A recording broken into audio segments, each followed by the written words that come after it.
Good afternoon. My name is Reverend Rachel Mash, and I'm the coordinator of the Anglican Church of Southern Africa's environmental network, which is known as Green Anglicans. And in this chapter, we're going to explore the role of Green Anglicans. What is the role of a faith community in Southern Africa? I want to start with a quote from Gus Speth, who was the former advisor to Bill Clinton, who said this: "I used to think the top environmental problems were biodiversity loss, ecosystem collapse, and climate change. I thought that with 30 years of good science, we could address those problems, but I was wrong. The top environmental problems are selfishness, greed, and apathy.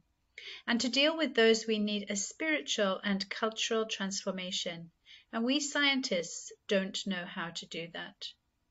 So in this chapter, we explore one example of a movement of Anglicans throughout Southern Africa who are getting involved in environmental action.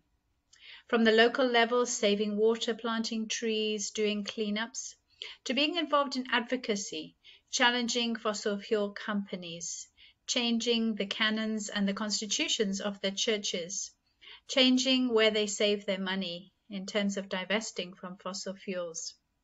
Why are they doing that? Because we have made the link between spirituality and actions. It is not just church with a recycling bin outside. We are changing the spirituality of the church by going back to Scripture and by looking at what the Scriptures tell us about the fact that we are called to be earth keepers. We are called to take care of this creation. It is not an additional extra. It is part of our core business as Christians.